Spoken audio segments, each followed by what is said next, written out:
for this video, I'm going to be discussing the game that I thought was the best this week. There were so many amazing games that happened, of course, with the candidates tournament, and also, of course, with Magnus Carlsen's invitation tournaments online with the knockout tournaments and such. But I decided to choose a game from the candidates because I thought it was probably, one of the best that happened.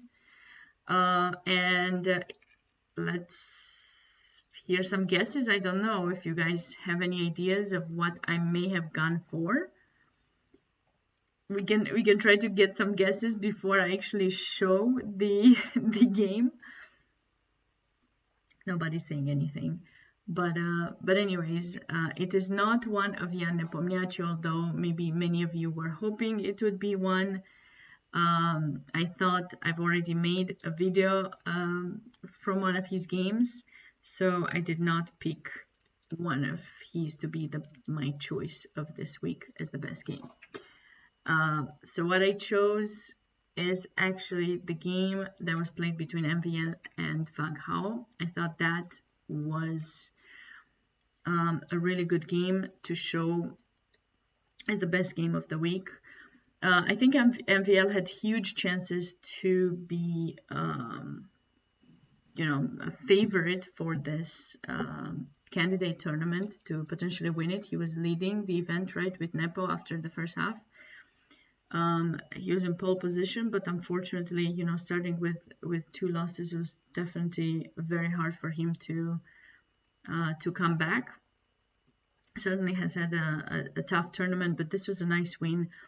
And Wang Hao, unfortunately, has had a very bad, half of the event. And he did announce, I haven't seen the whole video, but he did announce that unfortunately he will retire from playing professional chess after this game. So it's a tough end, but we know some other players who have had tough ends, actually. No, he didn't give up, but I don't know. I don't know. He did say that he was going to do more coaching and such. I would have to check the whole video. I read the news, and yeah. Garry Kasparov also retired. Well, he had planned to do that, but he did retire after a tough loss against Topalov. So can happen to anyone. Sometimes you just make up your mind what you want to do, and of course it's bittersweet if it happens after you lose a game. But you have to remember, life goes on no matter what. That's what chess teaches us. There's always tomorrow, and there's always something really good that you can do. And you can always change your mind. You don't need to give up chess completely. We'll see what will happen. But I think this was a really nice game. And let's check it out. By the way, this kind of shows as well that maybe Berlin is not really that boring after all. For those of you who know the Berlin, e4, e5, knight f3, knight c6, bishop b5, and here comes the Berlin after knight f6, right? a6 would go into the typical Ruy Lopez, but knight f6 goes into the Berlin defense. And this is an opening that many of you probably know became popular in the match between Garry Kasparov and Vladimir Kramnik. Castle, knight takes e4, d4.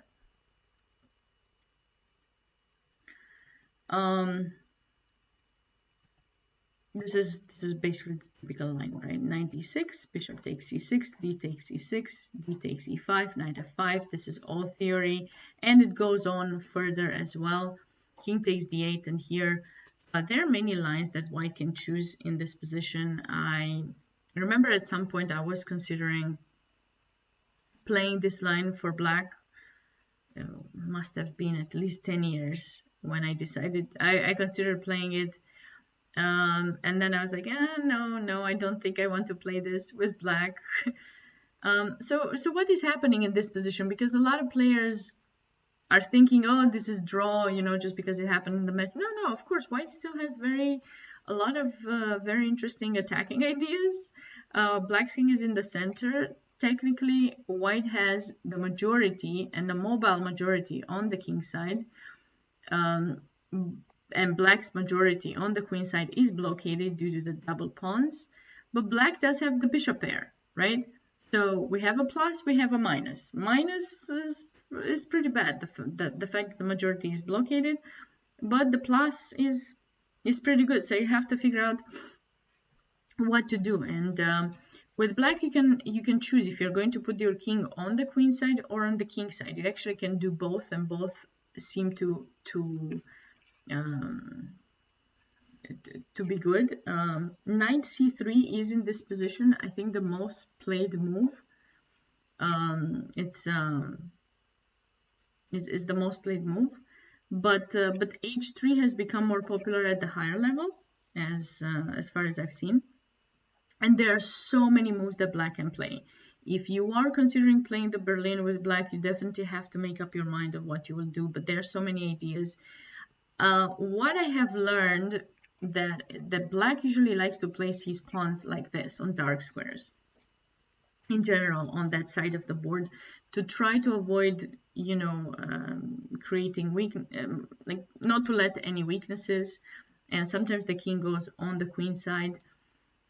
But as I said, there are many options, and so let's consider a few of them. In the game, king e8 was played by Wang Hao, but I want to discuss some of the other options that black can have here. For example, bishop d7. This is an option, and this is an option where black chooses to place his king on the queen side. h3 is a move that, yes, does allow some king h2, but also in the same time support some g4 pawn push, and that pawn is protected, and then you want to move the knight and maybe f4. And because you have a majority on the king side, you want to push those pawns forward. This is basically what you're trying to get with white. So if you do that, probably knight c3 is going to be played, and then h6 is typical to try to avoid some knight g5s and stuff. b3, and then this is kind of how you get that position, right? King c8, king b7. This is basically one choice for black. Another choice would be, I guess, h6. That usually allows rook d1 check, and then of course you go to e8. That's what you choose to do, and then you'll put your bishop here, and the other one, and I think it depends. Sometimes it goes to c5, b4, something like that, but this one usually gets to be placed in e6, and that's basically the reason of h6. Stopping some knight g5s, but also supporting, like making sure the bishop will be developed in e6. Another move in that position is bishop e7, again, to proceed with the development of the bishop, and then if knight c3 or rook d1, whatever, here the king will go on this side of the board, and then usually black would play some h5, the bishop would go here. I've seen people trying to trade the rook in d8, and then trade and then go with king to c8 and bring the other rook on the d file. That's one option. Another move that black can play is h5.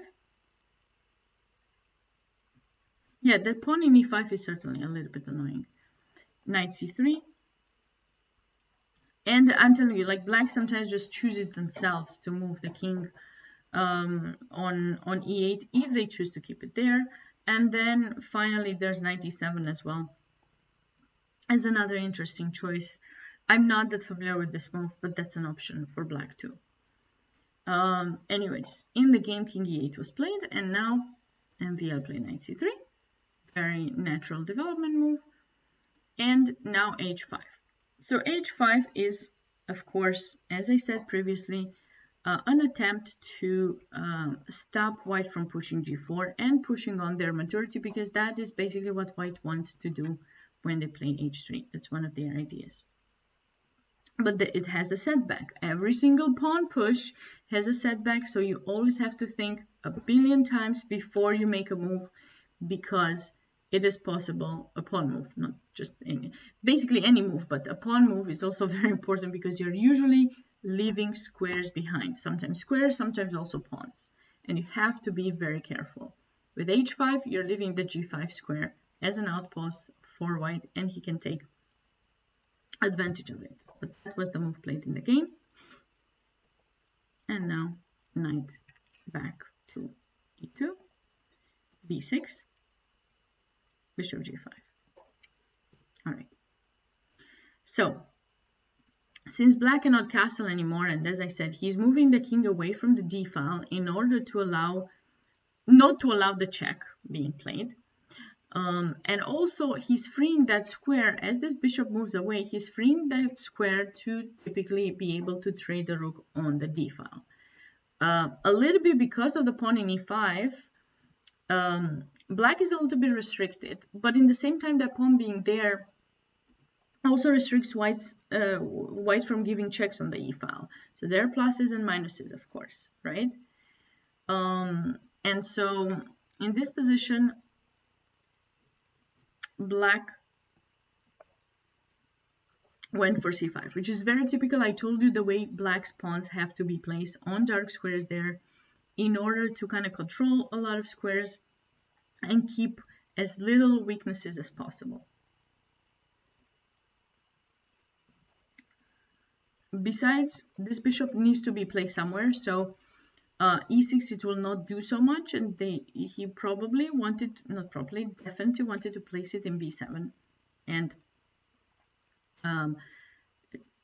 develop it, control the long diagonal, control the d5 square, which is left once again as a pawn is being pushed forward.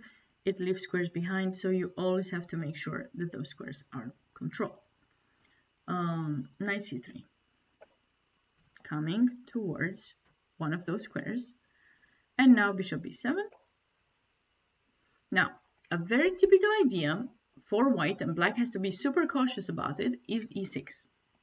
Once you choose to move the bishop away from there, right, that's why before I was telling you that bishop e6 is a typical move.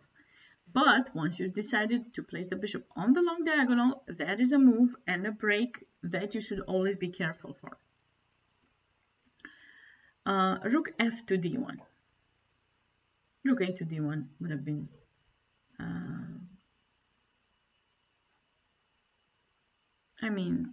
the alternative, basically. And it has been played many times before. Usually what happens after this move is bishop takes f3, g takes f3, and c6. So if you're giving up the light square bishop and trying to mess up white's pawns, you should play this move, because otherwise, of course, as I said, the bishop was controlling the d5 square. Now it's not controlled anymore, and this knight could jump around, and you really don't want to let this knight jump around. Now f4. So in a way, this is a little bit tough for white because they cannot easily push their majority. They need to get rid of the knight from here to push f5, e6, but it's going to be a little bit tough. Black is going to go and try to trade the bishops, knight e4. And as I was telling you, this is the reason why the king goes to the side, because black is trying to trade. Now bishop takes, and white does get the file temporary, but as you can see, now king e7, and this will be an idea later, knight e4 as well. And this was played between Dominguez and Nakamura. That's a pretty typical idea. After knight e4, black can also take here. F takes g5 and king e7. And the point is that you will end up playing rook d8, but you're waiting a little bit because now you want to try to bring the king on a better location in e6, put some pressure in the center, and then try to trade and, you know, have a good position. So there are many options that can happen, and you have to investigate them as you are choosing to play this line for both sides. So once again, pawn takes, c6, f4, bishop e7, and now after knight e4, there are those two options for black. But anyways, in the game, white chose to put this other rook here. Bishop takes f3, of course, because that was the whole point. You may ask me, but why would white want to let black capture the knight? And why wouldn't they just move the knight? Well, the point is you cannot really afford to make so many moves to try to get something from the position, because black can just try to trade you. And that's very typical. Now you cannot just move back. You kind of have to take king takes, and now black is going to take over the file. There's also king here coming in. This bishop will stay pretty strong on the diagonal. And this knight is also strong, can come to d4. So it's not really an ideal situation to allow the opponent to get all of these trades, given that they're struggling a little bit with the development. In that case, after knight d2, it's forcing the trades, and black will be doing amazingly well. So that's why rook d1, bishop takes f3, g takes f3, and now c6, as I said. It seems that in this position, MVL's choice here was a novelty. He played f4. However, he had this position previously in a game, MVL, against Hikaru Nakamura in 2018. They played in London, rook d3. And the way the game continued is as follows. Bishop e7, obviously black needs to finish their development, trade some pieces so that they can, get the rooks into play. Rooks are very important. Rooks need to get into play. But now, knight e4, rook d8, rook a to d1 was played to put additional pressure. Of course, we're threatening checkmate. And you cannot castle. I mean, how awesome would it be if you could castle? But no, you cannot castle. So black is kind of forced to take, unless they want to give up the d-file, which nobody in their right mind would want to do that, because then, the rooks would get on 7th rank, and there's knight d6 as well. And now this is kind of how the game MVL against Nakamura continued. Trade there, king e7, white brought in the king, and now this h4, interesting choice by Hikaru, and f6. And if you have the chance to try to trade something, you should do it. The knight went back, and then king e6, and he had a balanced position. Eventually the game ended in a draw, but this was MVL's previous attempt. But for this game, he had prepared f4, and this is kind of an interesting idea because you're supporting this pawn, you're supporting there, you're not really showing them much, but definitely knight e4 is a typical idea. So bishop e7. When I first saw that move, I thought a little bit of this move, knight to d4, with the idea of attacking c2 and then maybe some checks here, but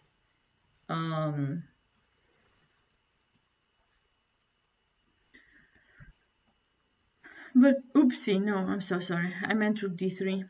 Rook d3 would be the choice, kind of similar to the game. And if you take there, I can go rook d1, and you have to be careful with this knight because we're threatening mate. You have to go back.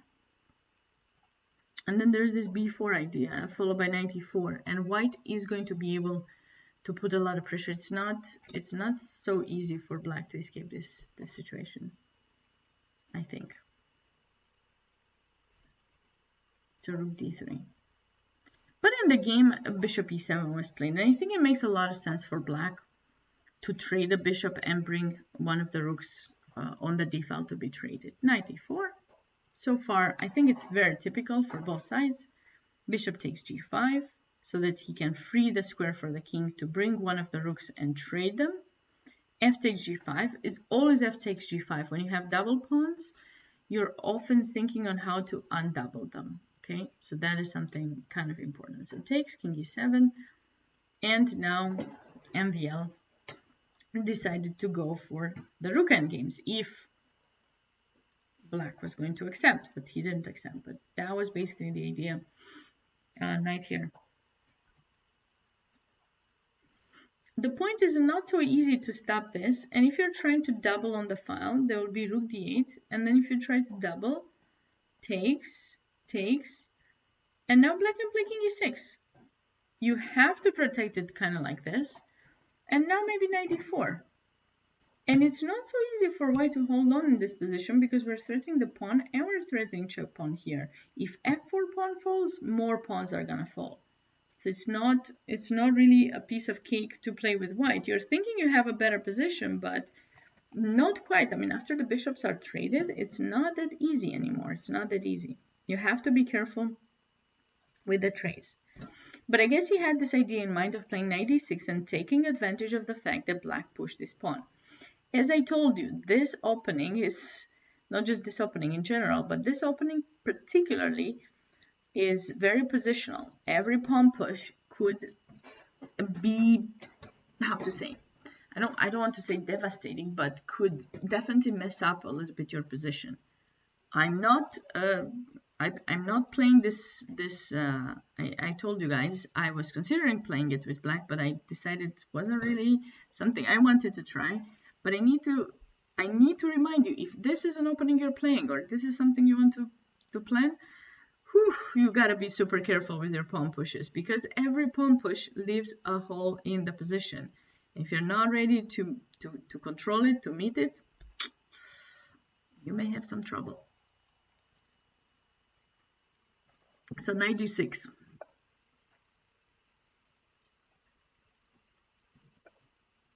Black played king here, but the idea was as follows. So if knight takes, I think MVL wanted to recapture with the rook, obviously, because if you recapture with a pawn again, it's a pawn push, and it stays as a weakness. So black can bring in the rooks and put pressure, and you may have some trouble here. You may have some trouble because that pawn will not be able to be pushed forward at all. So rook takes d6. And the point is that now, that's a weakness, this is an idea. So if you protect the pawn like this, rook d1, you can go rook d8, and white, these would be some natural moves that someone can consider doing. But I want to show you how nice white's plan is. White can just bring in the king and then start pushing the pawns. And you cannot do so much, because if you take, rook takes, and now you are stuck with the rook to protect the pawn, this king cannot really help you much. You could try to just give up the pawn and playing rook d8, but really, I think the king and pawn endgame may be winning for white, because they have a mobile majority on the king side and you don't on the queen side. So I won't take the pawn to give you the activity, but I'll probably trade and win the king and pawn endgame. So a better alternative here for black is rook d8, because if you take, rook d2, as I said previously. So if you don't take, rook d1, and the point is, if takes, and rook d8, I believe once again white can actually have some potential ideas to win here. You have to be careful what you do about these passed pawns. They don't really have a passed pawn. They cannot really create one. But just in case, you could try to play c4. And you can place your pawns like this, a4, b3, c4, bringing your king, and you should have some chances to win this with white. It's not much, but probably equal. But instead of playing knight takes d6, Wang Hao probably thought after king e6, he will be doing fine, because trading the knights, not leading too much, right? King takes, and then that's weak, this is weak. Yeah, you get some activity, but so do I. I get to take one of your pawns. Maybe I even can go rook d8. Maybe not that one. Maybe this, or maybe not. Maybe like more here or there to try to take the pawn. And these two are attacked anyways. But rook d3 was played in the game. So MVL followed the previous idea that he utilized in his game against Naka. But now it's a little bit different. Now the bishops have been traded off, and yeah. From here, Wang Hao starts making mistake after mistake, and MVL gets to take advantage of that and, finish strong this tournament. Though unfortunately not strong enough to actually qualify, but pretty strong, right? Rook d3, rook h2 d8 was Wang Hao's choice. Knight takes d6 had to be played, in my opinion, because if rook takes d6, we take here. You can take in c6, and black can just either go king f5, which actually I like very much, or could go rook c8 to try to trade. Maybe not this one, maybe actually it doesn't matter. That would allow some checks and activity. That's just, you know, king f5. This makes total sense. And it's not so easy because if you play h4, then king g4. So you probably have to give up the g pawn, maybe go some rook c7, bring in this other rook, sorry, all the way till d7 or the e file. This is basically what white should try to do. This looks a draw. Yeah, kind of does look pretty balanced, yeah. Just knight d6 seems very normal to be played. I'm actually a little bit surprised that black did not do that, because you want to keep, I mean, you're playing the black piece. I mean, I'm just saying from my perspective as a, at my level, neither one of the players were in contention for the first place. So you have to play the position. I mean, you always have to play the position, but sometimes in some situations, if you feel that your result could affect the standings in a tournament, maybe you can take some chances and can try to take some chances. But if not, just play the position. If you feel that the position is equal, that's what you have to do. But a lot of us make this psychological error. We end up just wanting to beat our opponent. Well, why? What did the opponent do to us that we want to beat them, right? I mean, just try to play the position you have on the board. If it's equal, stay with equality, and there's always another game later, of course. But he played rook b8. Okay, one. Now it is not going to be possible anymore for black to trade the knight. That's basically what I want to show. You cannot trade the knight anymore, because now if you take, pawn takes, check, and where do you move the king? If you go there, there's check, and I think we can check or not check, whatever, and take in f7, and then that's hanging, everything is hanging. Maybe we check it first so there's no rook d7, but really it doesn't matter, you just take it, right? So that would be a blunder. You cannot do that anymore. Oh, wait, one more thing to show you. If you go here, it can be d7, rook there, rook here. So many ideas that white has, and you will not be able to get this pawn. That's the big problem. Okay, so he followed up with this idea, which is also very nice, and he was probably thinking ideas like this to bring in the rook, but he still cannot take the knight. That's a tough part. If you feel and if you see that your opponent has a well-placed piece and you have a badly placed piece, try to find a way to get rid of it. Trade it as fast as possible. You cannot leave such an annoying knight over there. I think he probably missed this move, and now it's tough to find a safety net for the king. So f4. He played c4 here, trying to give himself a little bit more space. If this move would have happened, there's this small tactical idea that I wanted to show you, because if you take knight takes g7 check, the king has to go back and then we'll take, right? And we're winning. So rook a7 is a blunder. You cannot do that. That's the problem. So he had to make some pawn pushes here, but he still cannot trade the knights because pawn takes and it's bad. And he went b5. Okay, so far so good. It's not really that bad of a situation. King f2, a4. All right. He's placed his pawns pretty well. He does not have the opportunity to create a passed pawn, but he's placed them pretty well. a3. And if you ever deal with such a situation, just remember this, like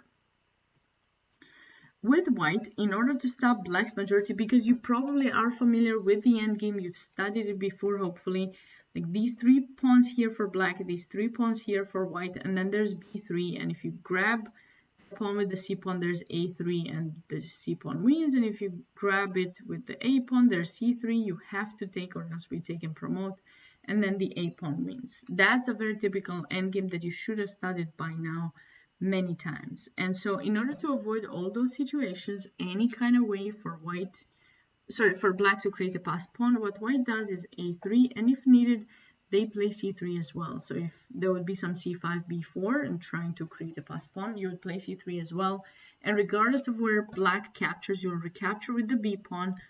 The pawns will be blockaded, stable, no passed pawn for black. Very, very important. You do not want to let the opponent to have passed pawn.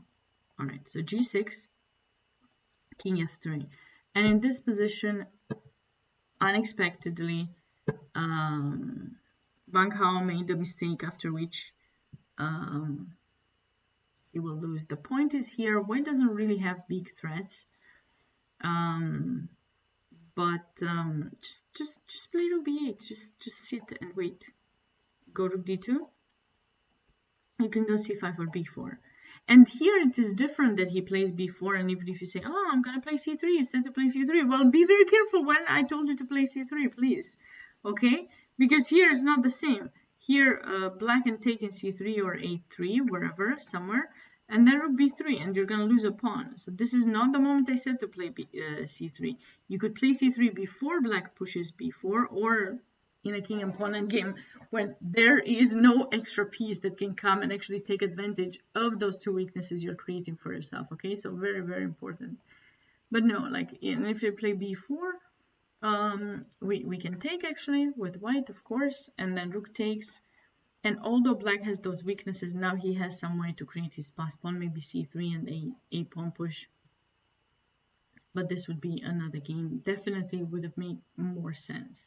Instead, he went knight g7, which doesn't make so much sense because it's not like, what is black exactly trying to do? I guess he was trying to maybe double up on the d file, but he does need this knight to go away. He doesn't need to be doubled. He needs the knight to go away, basically. Doubling on the file, knight e8. So it helps the inevitable, because this is the inevitable. Rook to d1. The knight was in f5. It had the opportunity to be treated for the knight whenever they wanted. And what did they do? Black kind of wasted some moves to bring the knight there, and now white is doubled, ready for the capture. You cannot capture anymore, and you wasted all the time for nothing, while me, as white, I've improved my position, you know? So knight c7, and knight takes b5 as the final move, and it is over. It is game over. Because now, discovery forky, I'm taking the knight with check. And that's that. So that was like the final blunder, knight c7. Had he captured in d6, which probably would have made a little bit more sense, rook takes d6, king to e7, and now there are two ways for white, I think, to win this position. Of course, he's doing so much better. First of all, mobile majority. Can still play king e4, f5, try to trade, and then e6 or g6 to create the pass pawn. You have to see, or c3. So c3 is an option, but rook takes d8 probably works too. The king and pawn endgame, and this should be winning. I haven't, maybe I didn't check it correctly, because now if the king comes in.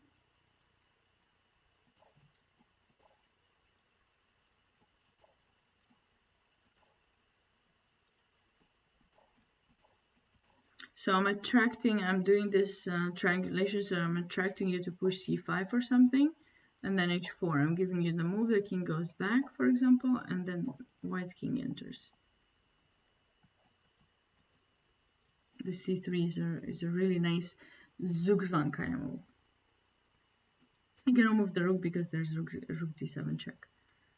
So, but we can also win with c3 here, basically, and then if you go rook here, that king and pawn game is winning.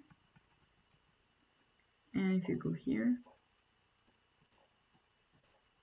and now f7 is weak, so what do? We're bringing in a new rook into play, right? And there's no way to stop that.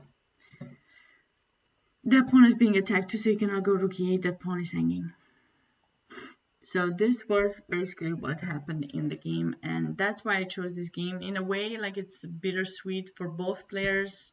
Wang Hao is retiring. MVL did not have the chance to qualify, but unfortunately, it was a tough loss.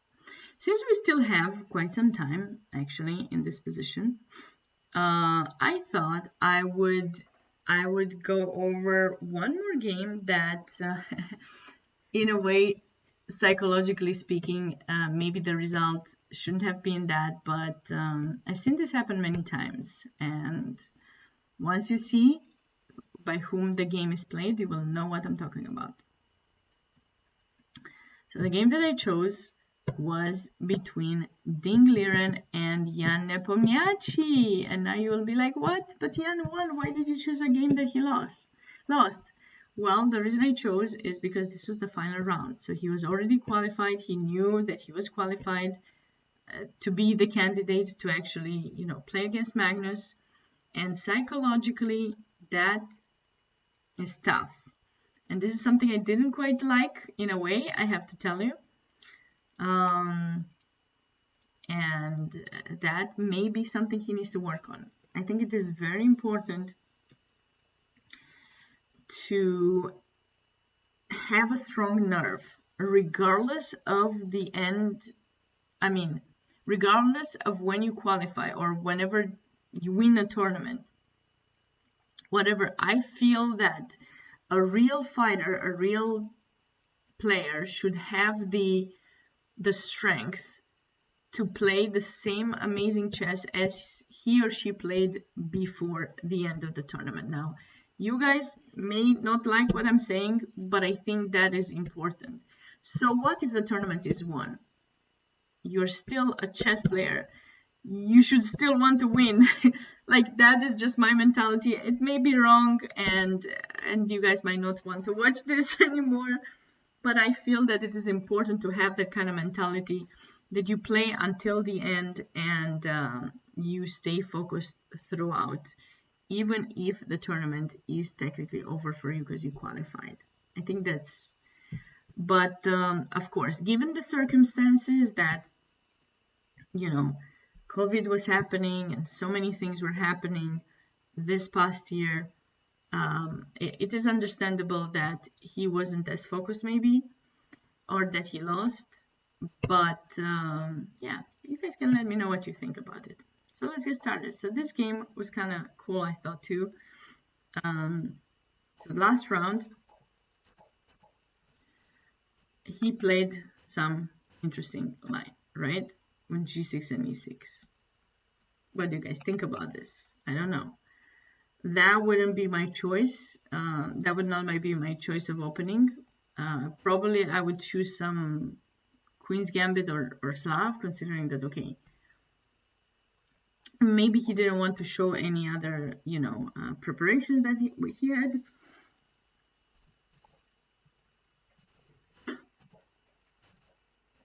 So you basically transpose, in a way, into a Benoni, right? That's basically what we can see here, right? It started kind of ante-Grunfeld, right? Because we don't know exactly what Black was planning to do, but ante-Grunfeld / King's Indian, and it went into a Benoni. d6, bishop d3, bishop g7, knight e2. So far, like, seems like very natural moves. Takes, knight d7, right? So Benoni is technically not often played at the higher level, I think. It may not really have the best reputation. If you're a really good and sharp tactical player, you can, but if you're a really good positional player, I don't know, you may avoid playing this. I think white chose a pretty good line, so knight d7. a6 and castle are moves that maybe could help Black a little bit more, because he definitely needs to play this b5 move.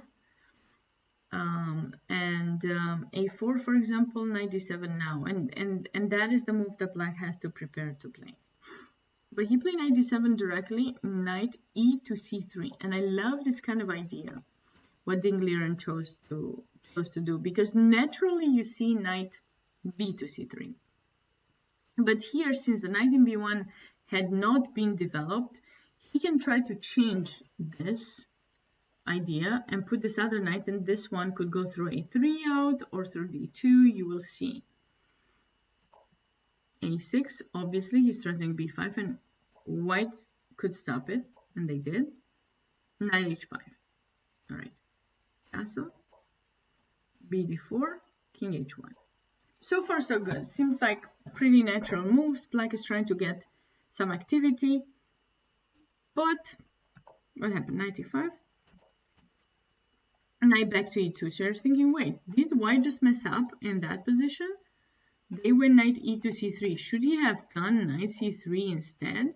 Possibly, because with the knight here, you're controlling d4 and g3. But he felt that in this position, he can retreat. Also, white is not worried about giving up this light square bishop because of all these pawns being on white. That is a bad bishop. It doesn't do much. So if you ever consider, after having moved the knight twice, you're going to take, white should be happy because they only moved the bishop one time. Knight e2. Now he's trying to take advantage of this bishop being left in d4, because now you don't really have a way to save it back, which is nice for us. So queen h4. Knight takes d4, knight takes d3, and that was the mistake that Nepo made in the position. It seems natural to want to take and then go knight g3 and take the rook. But unfortunately, this does not lead to a good position. Black should have captured here. Now they're still threatening knight g3, which is not so easy to stop. I cannot play queen e1 because that bishop will be hanging after the trade of the queens. Probably white would have to move the king away, and then black would try some g5. G4 idea, the king does not necessarily need to get castled. He has some pressure. He did lose his dark square bishop, which is usually like better off not to give up or not to allow to trade. But if he can put some pressure and attack white's king, that is something that he should try to do. So c takes d4, in my opinion, should have been the move played by Nepo. But he went knight takes d3, queen takes d3, and he went for the material.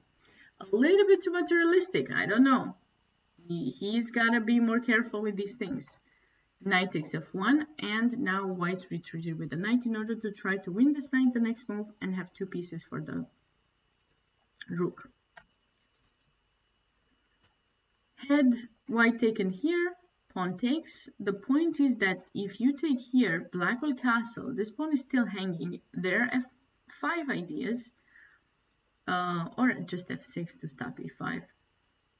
And black is doing pretty okay. The knight c2 was really a brilliant idea, because now black cannot continue this attack very much. King takes f1. And then, okay, you've got one check. We go here, you got maybe one more check, and then we can just go king g1. And then there's no dark square bishop anymore, and white can proceed with the development. Probably bishop e3, knight d2, knight c4, knight f1. Just bring in the knight to defend, and white should be fine. So black thought, you know what, another pawn I can take. Well, okay, so you want some material indeed, but look at what's happening in this position. Black's king is still in the center, these pieces are not developed, and this knight in h2 is trapped. So white should be super, super happy, I think, in this position, because despite the material disadvantage, their pieces will be well placed. And let's see how he did it. Queen e3. Nepo castled. Another move that probably should have waited a little bit, because as I mentioned previously, this knight in h2 is trapped. White is considering going queen f4, trading queens, bishop f4, and then get to win the knight. Why would you want with black to give up the knight? If you can help it, if you can have a way to hold on to the position, and he did have g5. That was an option. f5 maybe was an option too, but f5 pawn takes but g5 could have been an option. And white has to see this move and then try to take. But I've played these positions before, I gotta tell you. I've played these kind of positions before with white. I had the opportunity to push e5, take the pawn. But then with those double pawns, if you don't actually have a way to get it promoted, it is a little bit tough. It might not be so easy. But instead, black castled. And I love this idea because the knight is trapped and he definitely wants to win it. Knight takes f3, what to do? He's just trying to make sure that he gets some material for the knight. Pawn takes, and now queen h3. Obviously, trading queens is not that good of an idea because now white just proceeds with development. That is weak, and there will be other pawns that are weak, and black will not really be able to take advantage of his rooks. And two pieces, two knights specifically in a close position are super strong. So queen h3, bishop f4. I really love how Ding Liren is really playing this part of the game, just slowly finishing his development. Not quite slowly because it's with tempo, but black remains with these pieces kind of restricted. He went for another pawn here, but what to do really? Because yeah, that's hanging. This can happen. You're kind of stuck. 92, another move with tempo. When you sacrifice material, remember, you want to make as many moves with tempo as you can, because the more moves you make with tempo, the harder it is for the opponent to defend. f6. There is no way for black to escape with the queen anywhere else. If, for example, here there's queen f6 followed by bishop h6, and black may be getting mated pretty soon. If you go queen g4 check, for example, to say, oh, I get to trade the queens with check, but it doesn't quite help you because there's bishop takes d6, and one more pawn falls, and white remains with these two connected pass pawns. So he played f6. And now, a beautiful, beautiful move by Ding. Queen takes g6. Queen g3 was the alternative, but I guess he thought he thought that this would be good enough. Black does have two pawns for the exchange.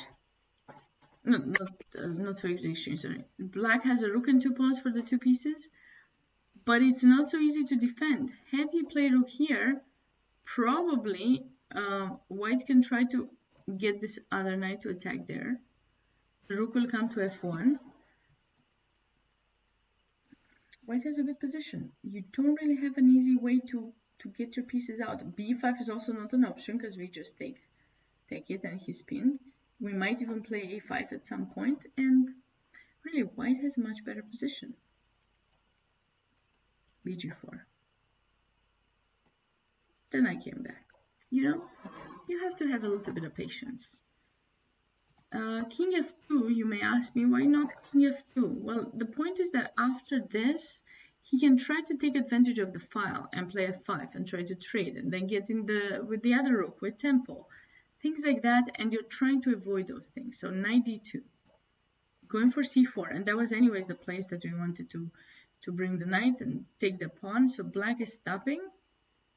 And you see, he didn't even rush to take the pawn. He could have, but he didn't even rush. He played king f2 because he really wants this knight to go to c4. This is a very typical idea, typical placement of the knight in the Benoni. In a lot of Benonis where they take in d5, you take with the c pawn.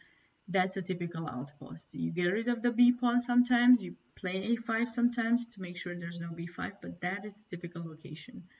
Bishop d3, 91. c4. But now this bishop is in white's territory. Whenever they choose to take and bring the king to e3 and grab that pawn, they can do it. But he first wanted to focus on the weakness of that pawn. Now took, and bishop c7. Try to support the d pawn now. The king came in, rook a3. I thought this would make a little bit more sense to take it, but rook a3 is nice too, because once the rook comes, it supports the d pawn to go to promotion as well. d6. No, no, no, no, no. You want to get your rook active? No, I will not let you get your rook active. That's the big deal. Rook takes d3, king d7, knight c4, threatening knight b6. And black, what to do here? He sacrificed the exchange, but guess what? White did not take it. White played knight b6 check, and black resigned. The reason is if you go there, of course we take a knight here, and you know we take there too, and we're winning. And if you try to go here, we still take, and then take there, and then e5. And white is winning. So these were my two games that I really wanted to show you. I mostly wanted the first one. I thought it was kind of an important and nice game. Kind of shows that the Berlin is not necessarily such a boring drawing opening that you always draw and things like that. There are lots of options for both sides. You have to know it very well. If longer time, you didn't need to know so much because it was, you know, it seemed like an easy plan for black. You still have to know a lot. You need to know what the plans are for white, what your own plans are. In this one, I think I wanted to show it because of the psychology behind it, because as I mentioned to you, I think it is very important to fight until the end in a tournament, even if you have won it.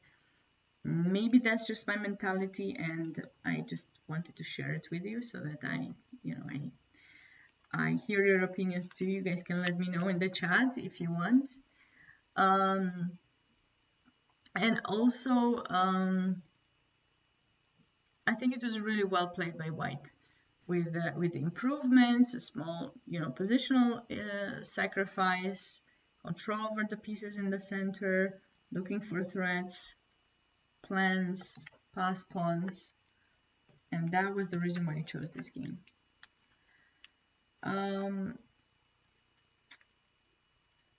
I really hope you guys enjoyed these videos. If you have any questions, please send them my way. I really enjoyed making these videos for the club. I hope you all did too. Hopefully I will be back with more videos later, but until then, please, if you like this video, thanks for giving it a thumbs up so that the club would know what videos you guys like and what to make more of. Thanks for subscribing. Follow us on social media. And that's that. And this was my last video for the moment for the club this month. Hopefully more will come. I don't see any questions, so I hope you guys have a wonderful rest of the evening, and I'll see you all very, very soon. Take care, guys.